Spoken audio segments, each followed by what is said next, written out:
గాని మరేమీ కాదు.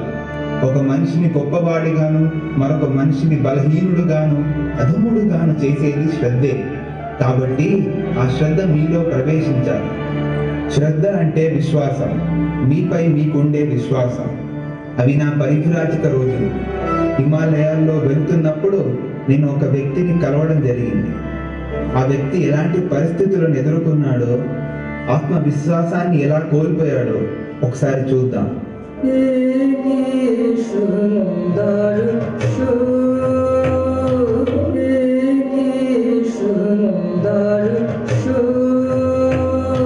తల్లి భారతి, ఎంత సుందరమైన హిమవత్ పర్వతాలు ఇవి. ఒకవైపు ఇంత సౌందర్యం, మరోవైపు దారుణ్యం, దీనత్వం. వీటికి సమాధానం ఏంటి? భగవంతుడా, నేనేమి చూడలేకున్నాను. నేను ఇంకా నడవలేను. లే మిత్రమా, ధైర్యంగా ఉండు. అయ్యా, నన్ను ఎలా నడవమంటున్నారు? ఇంకొక అడిగైనా ముందుకు వేయడానికి నా శరీరం సహకరించట్లేదు. లే, ఈ పాదాల వైపు చూడు. ఏ మార్గం గుండా నువ్వు నడుస్తూ వచ్చావో చూడు. నీవు ముందు నడవాల్సిన మార్గం వైపు చూడు. మార్గంలో ఎటువంటి మార్పు లేదు. కఠినత్వం పెరగలేదు, తగ్గలేదు. మరి నీలో ఈ దౌర్బల్యం దేనికి? బలమే జీవనం, బలహీనతే మరణం. నీ ఆలోచనలే నీ వ్యక్తిత్వాన్ని నిర్దేశిస్తాయి. నీవు బలహీనుడు అని భావిస్తే బలహీనుడుగానే మిగిలిపోతావు. నిన్ను నువ్వు బలవంతుడిగా భావిస్తే సర్వశక్తులు నీ వశమవుతాయి. కిన్నామ రోదసి సఖే త్వయి సర్వశక్తి రామన్వయస్వ భగవన్ భగతం స్వరూపం త్రైలోక్యమేతదఖిలం తవ పాదమూలే ఆత్మైవ హి ప్రభవతే నా జడః కదాచిత్. ఎందుకు విలపిస్తున్నావు మిత్రమా?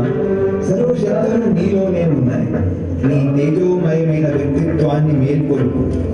ఓ ధీశాలి, అప్పుడు ఈ విశ్వం నీ పాదాక్రాంతమవుతుంది. కేవలం ఆత్మ ఒక్కటే ప్రధానం.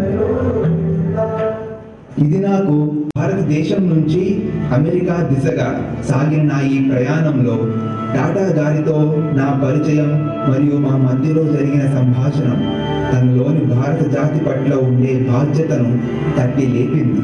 ఇండియన్ ఇన్స్టిట్యూట్ ఆఫ్ సైన్స్ ఏర్పడడానికి కారణమైంది.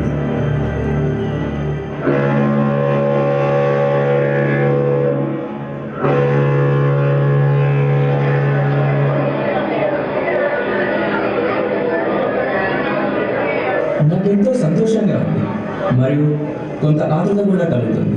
ఉక్కు పరిశ్రమను మన దేశంలో ప్రవేశపెట్టబోతున్నాం. దానికి సంబంధించిన పరిజ్ఞానం మరియు శాస్త్ర వివరాలు ఏమైనా పరిచయం ఉన్నాయా? లేవు సార్, నాకు ఏమీ పరిచయం లేవు.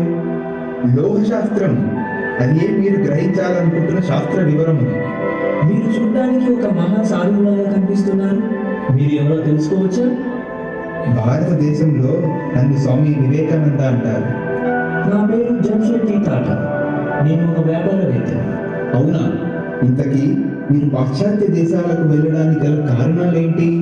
మన దేశానికి ఉపయోగపడే ఉక్కు పరిశ్రమను స్థాపించాలనే సంకల్పం. అది ఎంతో అభినందనీయమైన ప్రయత్నం. నాకు ఎంతో సంతోషంగా ఉంది. కానీ మీరు ఉక్కు పరిశ్రమతో పాటు దానికి సంబంధించిన శాస్త్ర వివరములతో కూడిన ఒక విద్యా సంస్థను కూడా ఏర్పాటు చేయాలి. అందుకు నేను ప్రతిపాదన పెట్టాలనుకుంటున్నాను. ఇండియన్ ఇన్స్టిట్యూట్ ఆఫ్ సైన్స్ని మీరు ఏర్పరచాలి.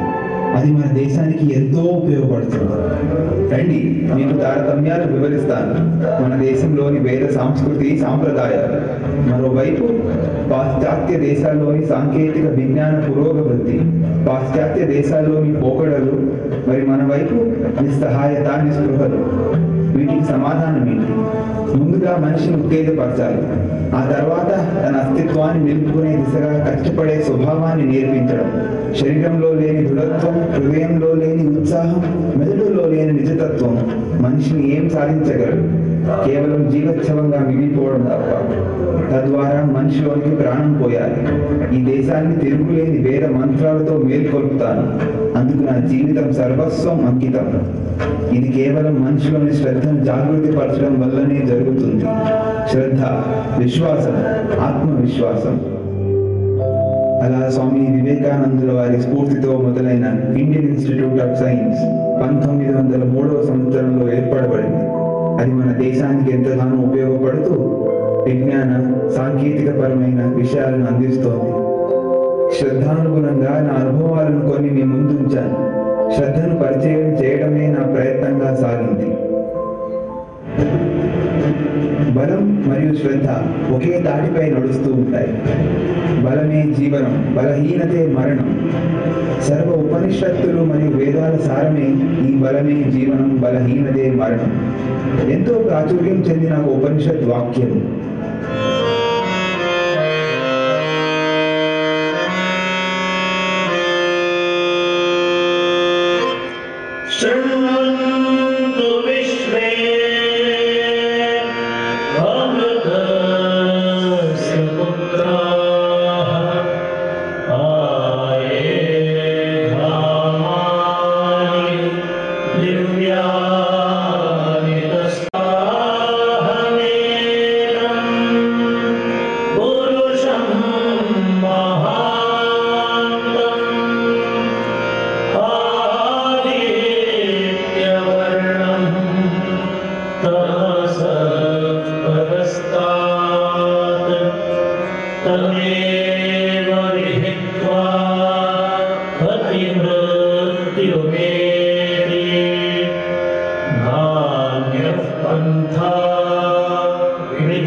మీరు అమృతస్య పుత్రుడు.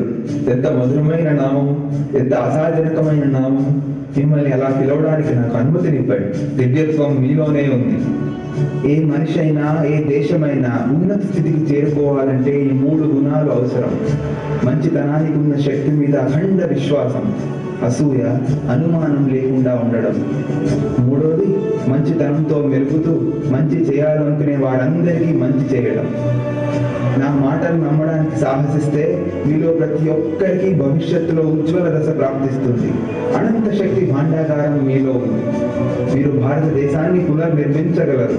వికాసమే జీవనం, సంకోచమే మరణం, ప్రేమే జీవనం, ద్వేషమే మరణం. లేవండి, మేల్కొండి, మీ గమ్యాన్ని చేరే వరకు విశ్రమించకండి.